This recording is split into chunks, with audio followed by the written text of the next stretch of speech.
Hello friends, Kerrigan Skelly with PinPoint Evangelism here with you today. I'm on my way to preach at a college campus, preach at a concert tonight, and someone had asked me a question recently about sound amplification, so I figured go ahead and address it in this video.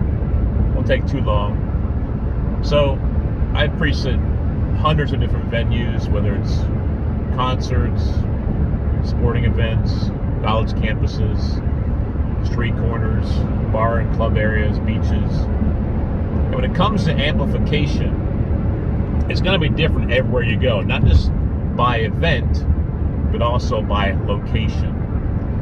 And one thing I've tried to do, especially when I preach in a new area, a new spot for the first time, whether it's going to spring break and preaching a new spot, or just moving to a different location and preaching at new spots, I tried to go to a website called unicode.com. That's MUNICODE.com. Now, Unicode.com doesn't have, and Unicode, Muna is short for municipal, okay? So Unicode.com doesn't have every city on it, but it has, I've never been to a city where I looked it up or didn't have it on there. So most major cities, I'm assuming, will be on there. What you can do is you can go on there, search for the city you're looking for, and then search for amplification or noise ordinance, those kind of things, and read. Simply read. Familiarize yourself with the laws in the area you're seeking to preach in. It's very important. So that's the first thing. The first step to knowing what to do is to know what the law says. Now, not every law, not every ordinance is going to be constitutional. Some different areas will impose it in an unfair way, and that'll need to be addressed on a case-by-case basis. But when it comes to knowing the law, that's where you can go. You can also simply call the local police station, the place you're wanting to preach at, and just ask some questions.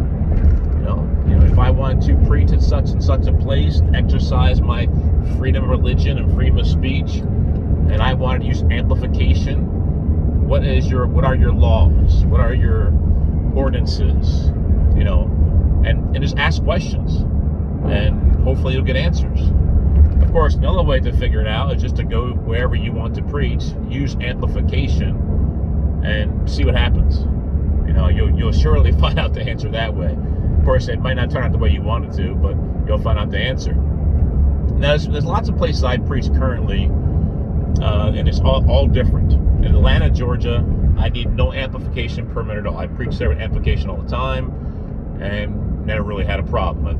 Maybe a couple times I've had some kind of young cop who didn't know what he was doing, trying to tell me something that wasn't true, and I had to deal with it. But speaking to a supervisor seemed to take care of that pretty quickly. Then they have Columbus, Georgia. You watch my videos, I preach down there on Friday nights sometimes. Probably done it about a dozen times now. And I have to apply for a permit ahead of time, usually about 5 days ahead of time. Every time I want to do. I can't get it for like 6 months. And on that permit, I have to be there, or the person who I'm making responsible, if I'm not going to be there, has to be on the permit, and one of us has to be there. Otherwise, the permits cannot be used. It doesn't cost anything to have a permit in Columbus, Georgia. Then I preached in an abortion clinic south of Atlanta. You watch my videos, you know I've preached there. And there, we get a permit, we fill out a form ahead of time, and we get it 6 months at a time. So my current one, I think, is lasting until like November of this year.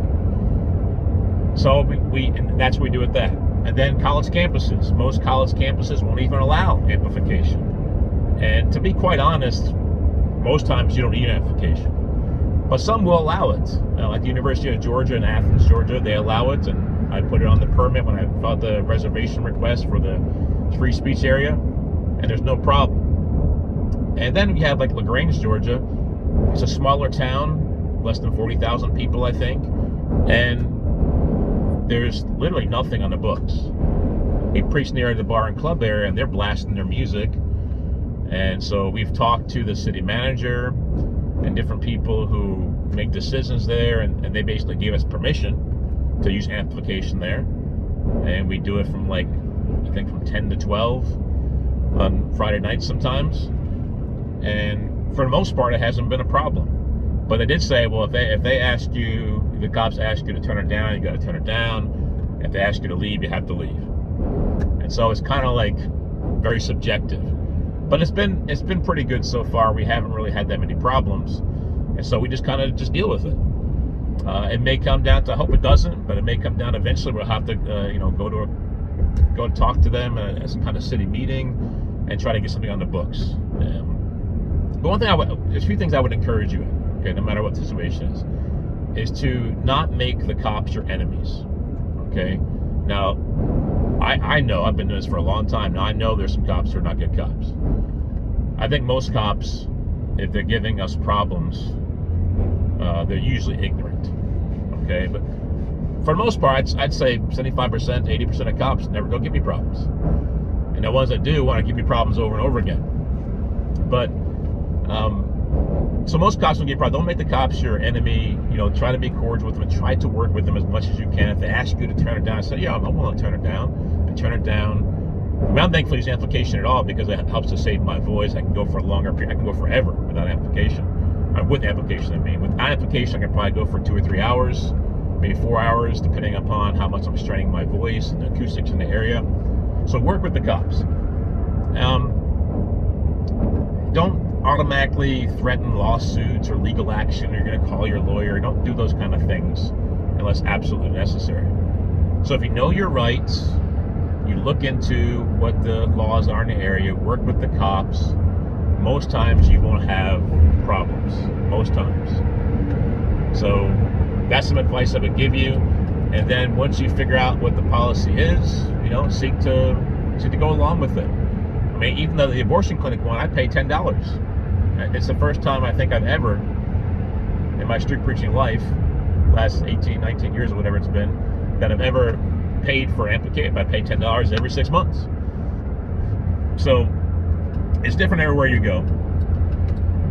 But seek to find out what it is and seek to work with them. And if they have no laws in the books about it, like my situation in LaGrange, Georgia right now, seek to work with them if you possibly can. If you make the cops your enemies, you're really going to cause problems for yourself more than anything. You're going to put a bad taste in their mouth, and they're not going to be favorable towards you in the future. So I try to work with them as much as possible. So that's some advice I would give you. I know it's not hard and fast advice for every single situation, but when it comes to, as a whole, my experience in amplification is a few things. Number one, you cannot use it in residential areas. So if you want to use amplification areas where there's houses, there's apartment complexes, there's dorm rooms, that kind of stuff, just forget about it. It's usually not going to work out. Okay. Now, when it comes to commercial areas where there's bars and clubs, businesses, restaurants, out in front of a stadium, out in front of an arena, out in front of some kind of venue where they have concerts, in a parade, at a festival, they're already using stuff, so it should be allowed there. And typically, because there's so much noise in the area, if they have a hard and fast rule, that local ordinance is hard and fast, they'll have a decibel level that you can reach to.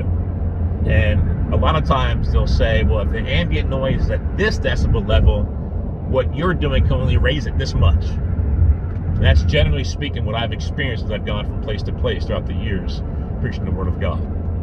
That's not everywhere. Every place is a little bit different, like I said. But we're looking for rules and laws that are not ambiguous, that are not vague, that are hard and fast. So if you're breaking the law, you know it. If you're breaking the ordinance, you know it.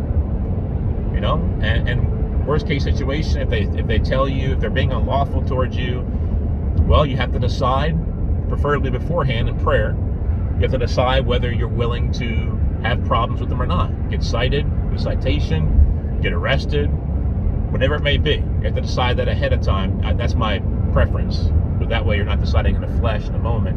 You're deciding via the Spirit through prayer ahead of time. And then you have to decide, well, am I going to stand my ground and keep doing it and possibly call their bluff? Or Am I going to surrender what I believe to be my rights to do this with amplification, get it all videotaped, get it all audio recorded, whichever means you choose to use. I prefer video personally. And then talk to a lawyer from there and see if they're willing to help you. So that's some advice I would give you when it comes to these things. And hopefully, I think this will help you. This is what I do. And I rarely ever have problems with amplification issues. But this is what I do. And when problems do arise, typically what I do is I ask my supervisor. I ask to see the law. If they say I'm actually breaking the law and ordinance, I ask to see it.